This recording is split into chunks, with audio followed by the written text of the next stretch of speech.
Hi, I'm Knorr, and this is the announcement show from Paradox Interactive and Triumph Studios, where we are going to reveal what the next game from Triumph is.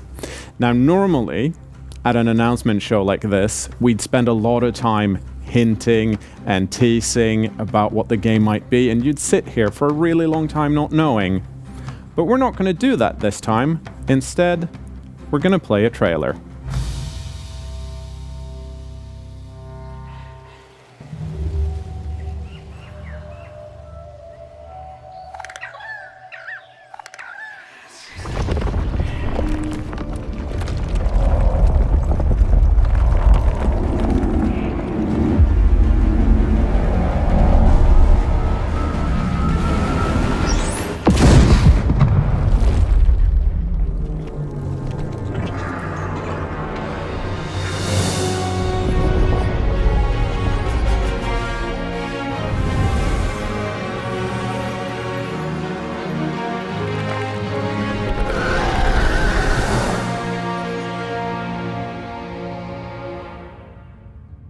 Lennart, Jordi, welcome to our Stage of Wonders. It's finally here, and it's finally time to talk about it. But before we do, now, Lennart, 25 years ago, when kind of this journey started, is this where you expected to end up?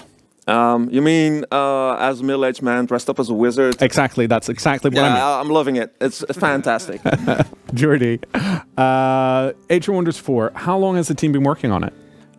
Concepting started back after the first DLC for Planetfall, so that's November 2019, so about 3.5 years at this point.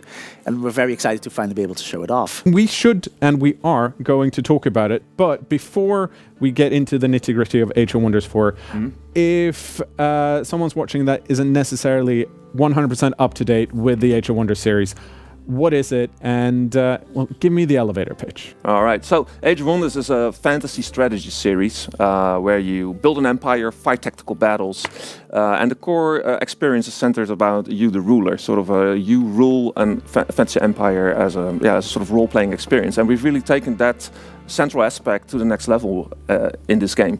You can create your own faction, your own race. Anything goes from Toadman to Ratman. And by researching tomes of magic, I think we have 50. We have over 54 at this point, and they come in all kinds of flavors. Tome of Cryomancy, Tome of Pyromancy, Subjugation, Teleportation, Vigor. It goes in all directions. Yeah, so if you want to create a race that just wants to get out of here, you focus on teleportation and then you're done. Yeah, but the key thing is that you don't lock yourself into a pre-made faction to start, but you can actually evolve during play and adapt to all sorts of situations, the type of enemies that you encounter, the terrain that you encounter, the type of victory condition that you pursue. So there's a lot of flexibility and molding as you go, and it's an entirely different experience. And as I'm sure everyone can tell, we could sit here and talk about this for hours, but we're actually going to do something a lot better. We're going to sit here and show you Age of Wonders 4. So how about we jump into the game, and I'll let you guys tell us what we're seeing. All right, let's go. I have been told that this is the Mage Haven. Lennart, what's the Mage Haven? Mage Haven is the title screen. It's thanks.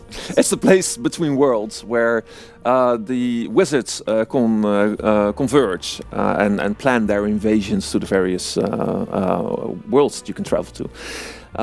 But from here we are going to create a new game. So you can choose one of the story realms, pre-made challenge scenarios, or you can create a new one. So let's go in and do that. New stuff. Yeah, so there's lots of things you can customize. Of course, the number of players, the size, and whatnot. But you can also add traits to these worlds to make them more unique and sort of like to tell a story about the thing that you're playing. Some of them are very advanced, but let's just pick Highlands for now and go in. Here we have a list of rulers. You can pick a pre-made one. For example, we have very cool cat people. We have more traditional human feudal lords. There is toads, yes. We've got rat people, and so on. But of course, creating your own faction is the coolest. It's coolest and it's the newest, right? It's the newest. This Yes. is not something that has been in Age of Wonders before. No, you can actually create your starting race in this game. So you pick by choosing your form first. Yes, your form is the physical shape that your faction takes. And we have many different forms, several coming from our earlier entries. As we saw, we have the Tigrans, we have Toads, Rats, but we also have the Elves, the Humans. The and Orcs. We have the Orcs. And besides the form, it also defines certain physical attributes about your race. In this case, Orcs, they are strong and they're ferocious. But we could, if we wanted to, swap these for whatever else trait we want Yes, if in you that want, same slot. If you want Orcs that are extra hungry, you can do that. Extra hungry orcs. Swarming orcs and whatnot. But let's go for these guys. Right. So next step is culture. Culture defines their starting units, the starting buildings, and the starting city. It's really their origin. So how do you find them when they are just crawling around their place before you invade as your wizard king? Yeah. So we can have feudal orcs, we can have barbarian orcs, industrious orcs, mystic orcs. But as we are going a bit tropey, we're going to use barbarians for now. Barbarian orcs, classic. Yeah, industrious orcs could work really well too. We have here a next step, which are the society traits. So there's a whole bunch of them, and they basically allow you to tweak your culture further by adding additional ones. Now, Jordi, I noticed on the previous page and on this page as well that all of these picks have icons, affinity icons, on the side. Can you talk a bit about what they are? Yes, so like you said, they are the affinities. These are cosmic forces that basically define how your empire further evolves.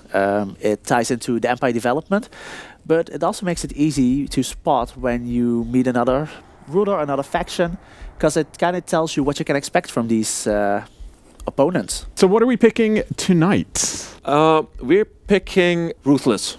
Something ruthless.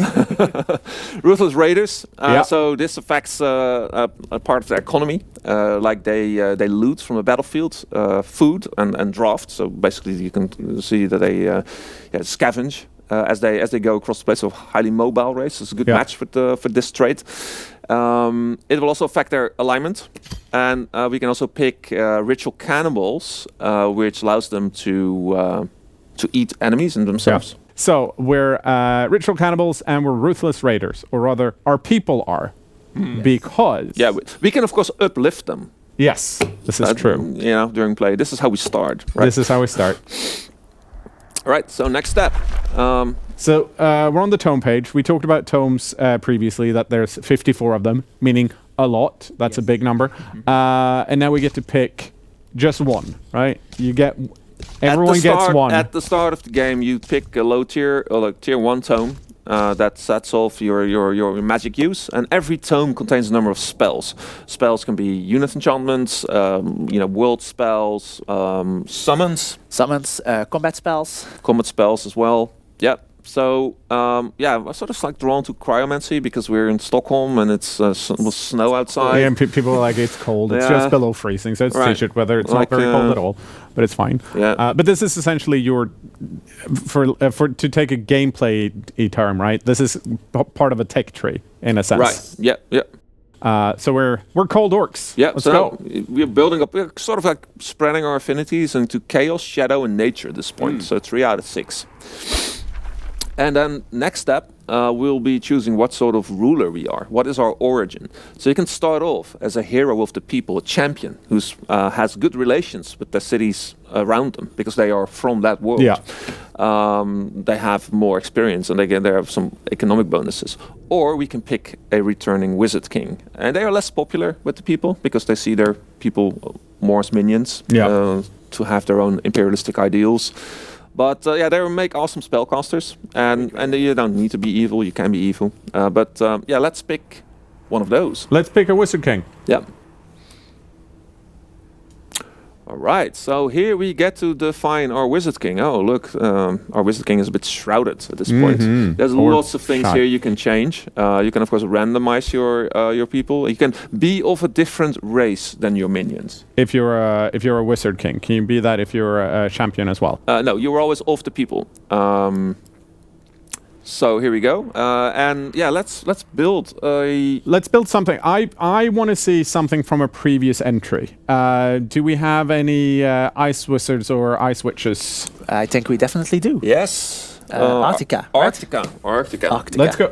Let's build Arctica. All right. So the North Star. yeah, we have like a huge amount of sliders to change the outfits. We have. Let's maybe start off with this big helmet, because that sort of obscures her. Oh well, look, broken helmet. That looks scary. Well, look, right. And Arctica is so lovely generally. Yeah. It's not at all scary. Yeah, and we got lots of outfits. Maybe this is a bit cold. No, it's fine. But this is just the cosmetic and the look of our leader, right? It doesn't actually affect any game. There's no gameplay implications of what we're picking on these. Well, you can choose your starting weapon, which affects the look a little bit, but of course you're very quick you're able to switch this out and evolve your personal skills, your personal fighting skills of your ruler quickly during the game. And I think we're going to be stuck here forever. So let's just assume that we have a save of Arctica available so that we can keep on going. Because otherwise, Leonard, you wouldn't leave this screen. The character and the faction that we've created is the starting point, right? But you guys have been talking a bit about tomes, about evolution of the faction and your leader as the game progresses. Can you talk a bit more about that? Yeah, correct. So the thing is, with an empire builder 4X game set in a fantasy setting, there's always this notion of faction being a bit static. So what we did with this game is looked into ways of how to evolve that faction further. So maybe you see it as in a sci-fi game. So you keep on adding tomes as you play that develop your people, so you can actually transform them physically, affecting their combat abilities, the type of buildings that you can build in your domains, the type of spell that you use in battle or on the world map. So it's really about agency.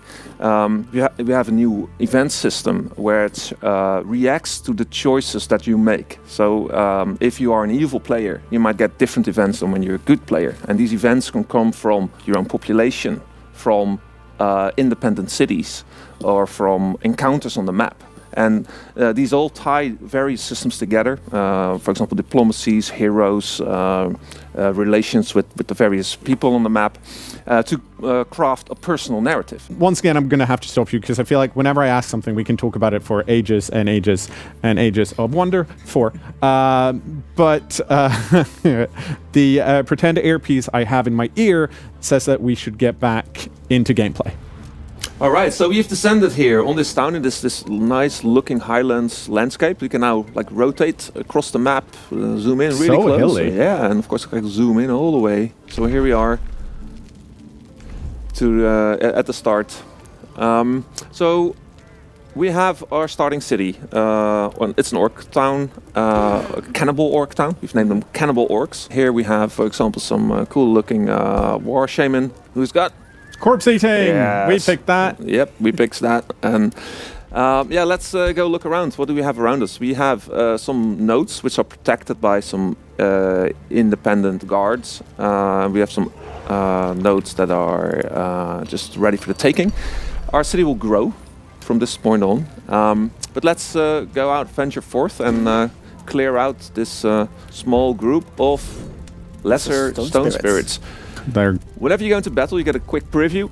You can choose to fight manually or automatic, as this is going to be quite an inconsequential fight. I'll just go and pick their loot. Let's auto combat until I think we find something. These people might have, these creatures might have joined me from the astral sea to this location. We did it. We cleared them. So we got some loot. So this is some extra loot that we got from destroying those enemies. As we are raiders, we are ruthless raiders, and we got some a pickup. We got gold, and indeed from the Ruthless Raiders, we got the food and the draft. Exactly. Yeah. So from this point on, we can decide to use our scout and. I see something glimmering over there. In the distance, yeah. Let's move these guys over here. These are some mana crystals. Let's get a feel for the lay of the land. Let's move one of our Sunderers south. Well, is there anything else we need to do on turn one? We need to a couple of things. A couple of things that we need to do. Look, we have encountered a independent city who are ruled by Chieftain Durlock Skullsplitter. So these 3 cities you can enter into negotiations. Let's see what we have here. So this is their town. This is our town, so quite close. And they are actually of the same race because they are sort of this spin-off. So in theory, they should be friendly. Be friendly. Yeah. So they have we have some overlapping affinities, of course, and they are moderately happy with them. We can give them one of our whispering stones, which are like ways to communicate in this game and manipulate our subjects. So this sets off the negotiations with them, and over time we will grow and form cooperation and vassalage as time goes on. But the happier they are, The faster it goes. the faster it goes. There's also something interesting here. This is the Forest of Woe, which is what we call an ancient wonder. These sites, they contain, loot, adventures, but we'll move into that direction to see what it holds, what it has in store for us. So we've moved our troops. One of the first things that we'll do is set arcane research. Yes. So we have 3 skills that we can pick from. And these are defined by the tomes that we have access to. These are from the Cryomancy, the Lesser Snow Spirit, the Blizzard, but also from our culture we have the Warrior Mark.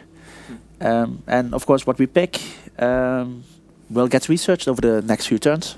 Yeah, so we can see the turn counter below is how many turns it's going to take. Yes. Yeah, and if you don't like this outcome, we can shuffle and we can they will draw a new hand. But let's go for the Snow Spirit. The Snow Spirit. All right. And we have some productions to set. So we have 2 queues in the game, one for our buildings and one for our units. So maybe we should just because we're going to be quite offensive. So maybe we should first invest in some units because actually more units means more income better as well. results. So let's spend that and let's hold off building a structure for now. And that ends turn No, 1. I think we still have a spell that we can cast. All right. Yeah. Let's start casting right away. Frostblade. This is a unit enchantment, which basically enchants every unit of a particular type. Yes. It will take 2 turns, so we're going to start casting that right now, and it will trigger in 2 turns when we'll see the effect of it. All right, so I think that's it. That does indeed wrap up what we wanted to do. All right, so there we go. Turn 2. So we have our independence moving, our enemies moving, and the second day dawns. So we go in and continue our exploration efforts. So this is our scout units. Scouts, they can see further. It can also be buffs with their own class of spells. And what do we have here? This is... Fire Giants. Inferno Hounds. I mean, this actually looks like a really good spot. We have a magic material, which are like special resources that contain good bonuses. This one actually improves our Whispering Stone allegiance. So if we assign a Whispering Stone to a independent city, we will gain more allegiance with them.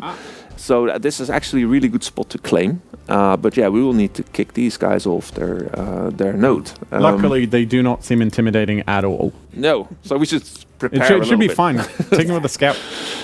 All right, so we're gonna go out and move these this Sunderer a little bit south. Oh, here we have a warning domain, which is a brigand camp, and they are still sleeping. It's hidden here. It's just across the just in the fog. And our spawners in Age of Wonders 4, they project domain, which can also overlap with your own domain. And if that happens, it will cause all sorts of problems. So we need to stop them before they grow too big. They will send out raiding parties. Yeah, that's for a second goal, in addition to acquiring that location there. And then we have our main group of Arctica, our Wizard King, who of course is heroic, meaning that she can join in fights herself. So she will actually show up as a unit on the battlefield. Yes. Yeah. So here we have to force the well. Oh, it's still one turn away, so we're able to reach that next one. Maybe we should build a storehouse. That I tend to go for a workshop because more production means that things get More built unit. faster. Yeah. Okay. Let's go for the workshop. We'll take 7 turns to build. Yeah, and these 2 queues are independent of each other, so having stuff in both queues doesn't actually negatively impact the other queue. No. Only they will eat into gold. Yeah. So you need to make choices. Yeah. It's also why we have 2 different production kinds of incomes. We have production and you have draft, which is used for your units. All right. So let's not wake these guys up and move out of their territory. Yep. Okay. So we actually finished casting Frostblades. So here we are in the interior of our palace, and we can start our casting process. So we're going to affect these units, and boom, there we go, Frostblades, which attach ice damage to our weapons, and they start glowing. They now have snowballs. Snowballs, you can throw snowballs. Yeah. All right, so these can stay here for a turn. We have our leader who's about to investigate this ruin here, the fortress of Woe. Let's explore. So each of these ancient wonders, they have an event picked, and they change per type. So here we have a knight. Never trust knights. Holding captives. Yeah. And they're up for trading those captives. So we have a bunch of choices. We can attack the captors, or we can just buy the captives off them. But we split up our stack. Yeah. As we can see, it's and we get a little bit of an estimate here, which now this looks like a very dangerous battle. Yeah. So I think we have to cower out a little bit and just buy them. I mean, we have the money. Yeah. Just about. Yeah, just about. So let's do that and see where that takes us. Ta-da! All right, here we see the aftermath. So the captives actually came from that village that we just encountered. And that's fantastic because it gives us a bunch of options. We can release the civilians and get a very high relation boost. And this will sway them and increase the rate at which they gain allegiance. So this would be a good option if we choose the diplomatic paths, which we do. These are our brothers. And we can then also choose an evil faction by keeping these people for ourselves. Not send them back to that town. But, hey, you live with us now. But we'll be nice people. Let's just send them home, and we'll be increasing the relations with our town here. So look, they've got 400. They are very trusting at this point, and it will be shorter to go to our next we can see that it's 2 turns for Pact of Cooperation.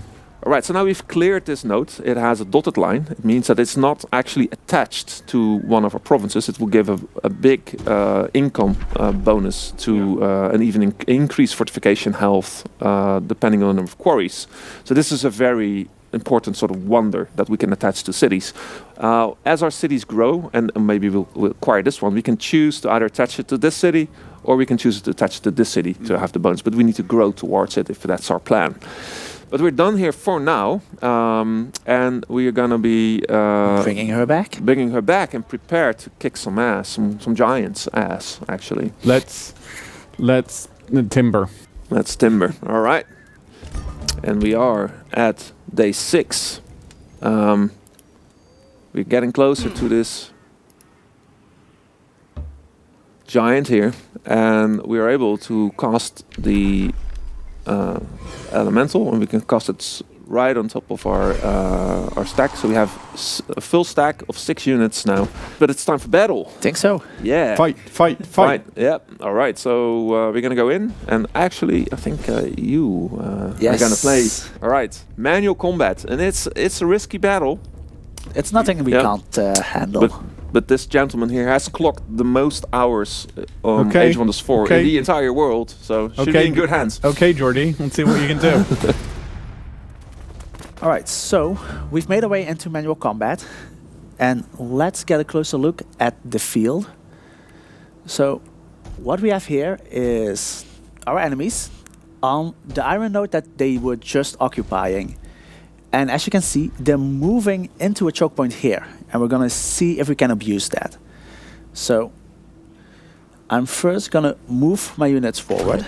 And each unit has a specific role. And these roles are very visible on their unit banner by the little icons. So I'm just going to move my units into position a bit.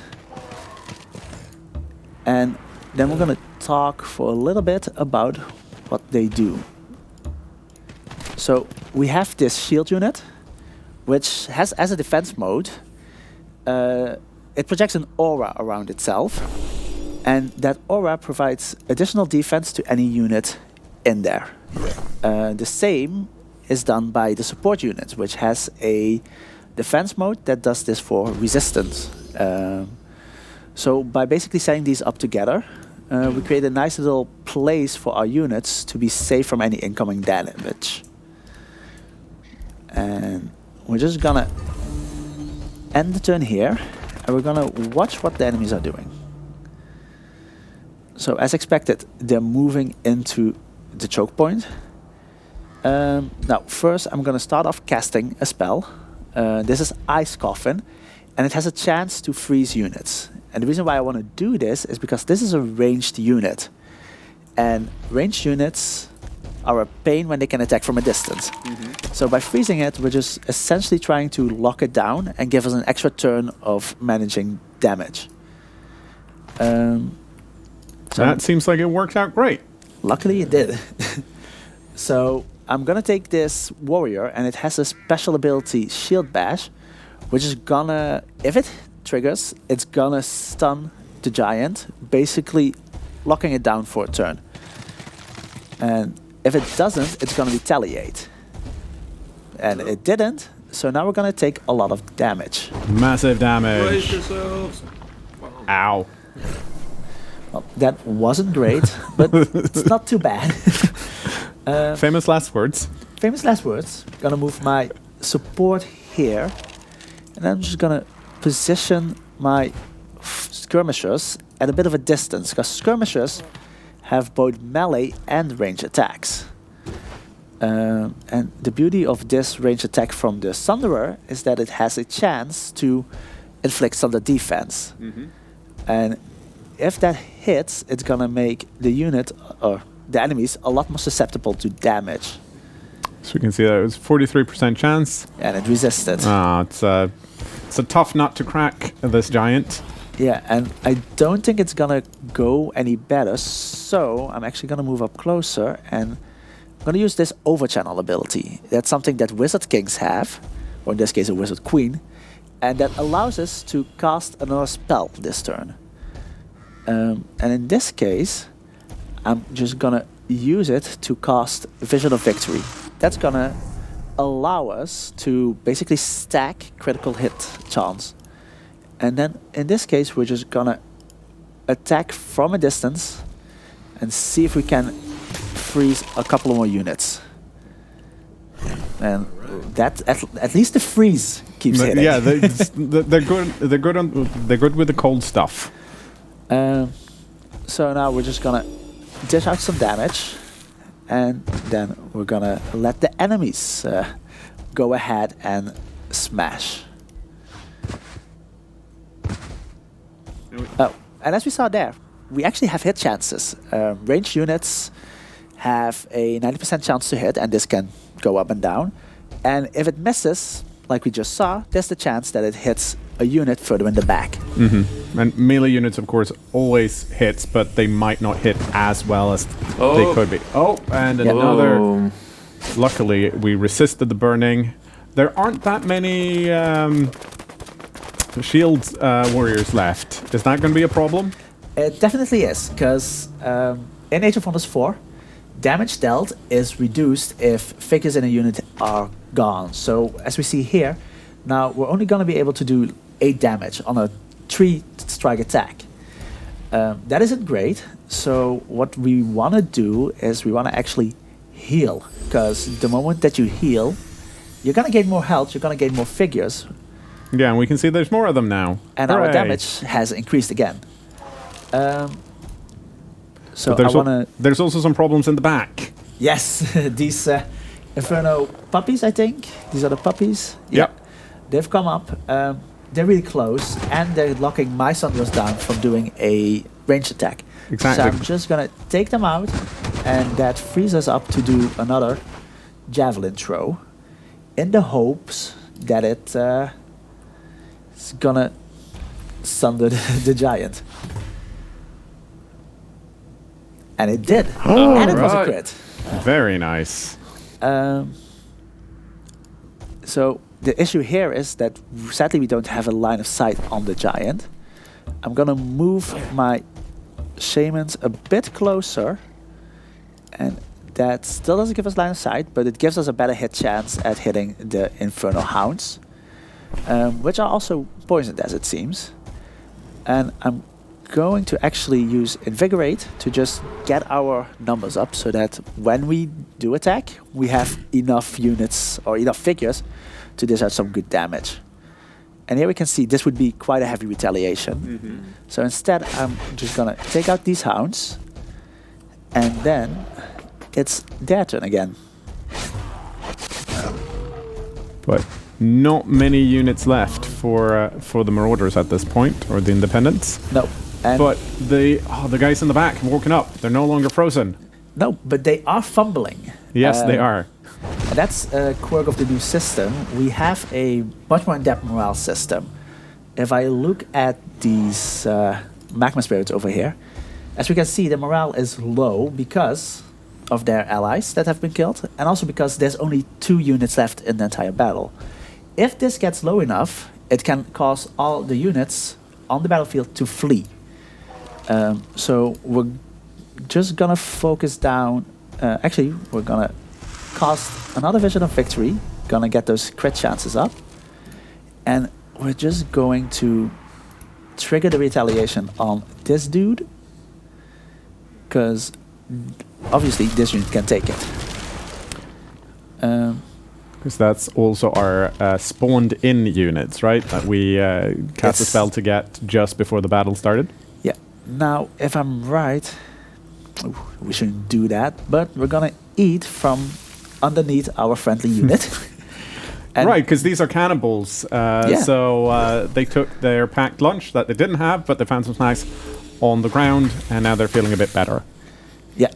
And again, that's something that helps us bring up our damage numbers. So for now, we're just gonna focus down the giant and really hope that it doesn't get too many other attacks in. So I'm gonna speed up combat a bit because it's going a bit slow.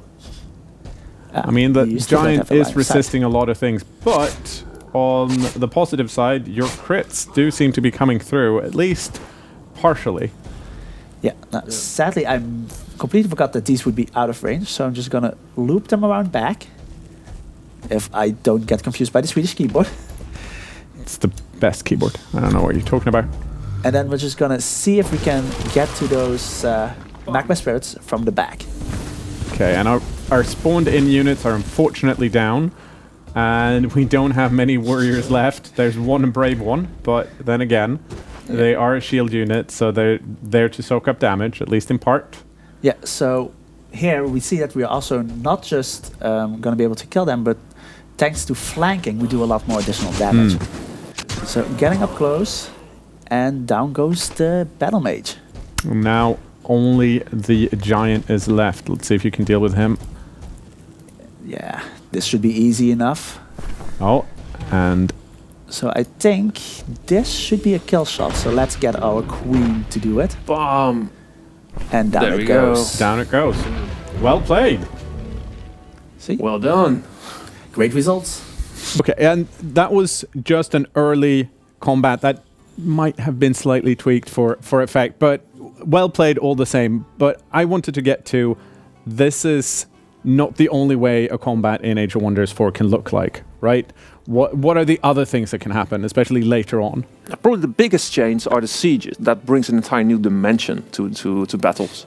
Super interesting. One of the things I'm really keen to know more about, though, is what are Ice Witch been doing for the last 60 turns? Oh yeah, let's take a look what he's been building. So here we are in the domain of Arctica the North Star, mid to late game. So you see all this winter here, which is due to a spell that we've called Marching Winter, which, Very nice. Which turns everything into a winter wonderland. We have integrated our allies here, so they're not part of our own empire. We've annexed the Fortress of Woe, so that Ancient Wonder gives all its bonuses. Here we have a spreading invasion, so we should tackle that when we get to it. But more urgently, we have encountered an enemy who's launched an assault to the south of our empire. Let's see who these guys are. Oh, toads. Ooh. Do not like them. We should freeze their swamps. We should. Yeah. So let's see who we have as an enemy.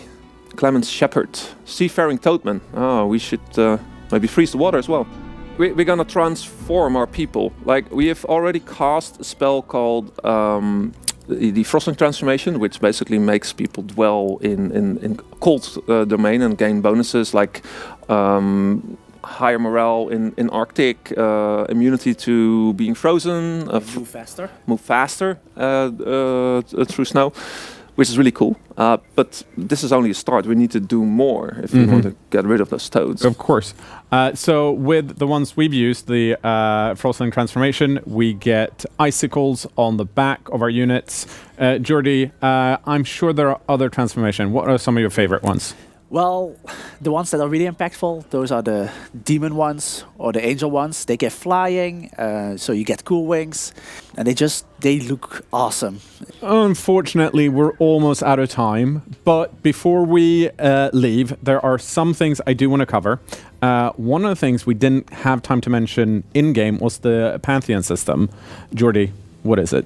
The Pantheon system is basically this overarching layer. That means that everything you do in-game feeds back into new unlocks for your characters, new realms to play, and this carries over even to your leaders. Some rulers that you've made and won a game with might show up again.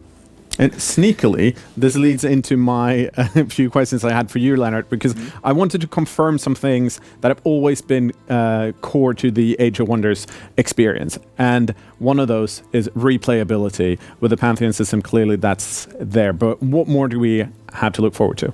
So yeah, there's many ways to play the game. We've got story missions, we've got standalone procedural maps, we have multiplayer, head-to-head multiplayer using simultaneous turns, as well as a cloud-based system where people you play your turn whenever it pleases you, and then you shoot the save up to the cloud for a friend to pick it up.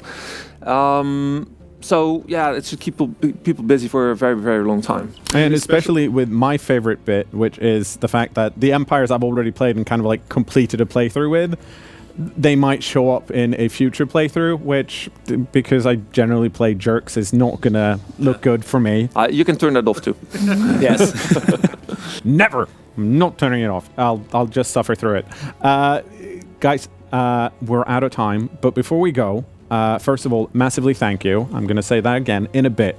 Before, though, you guys watching need to know that Age of Wonders 4 is coming out on May 2nd on PC, PlayStation 5, Xbox Series X and S. And if you want to know more, there should be links in the description or in the show notes. And most importantly, if you can, please wishlist the game right now. I'm sure there's going to be a link for it right now. Leonard, Jordi, thank you guys so much for coming to the Stage of Wonders to show off Age of Wonders 4. Thank you very much.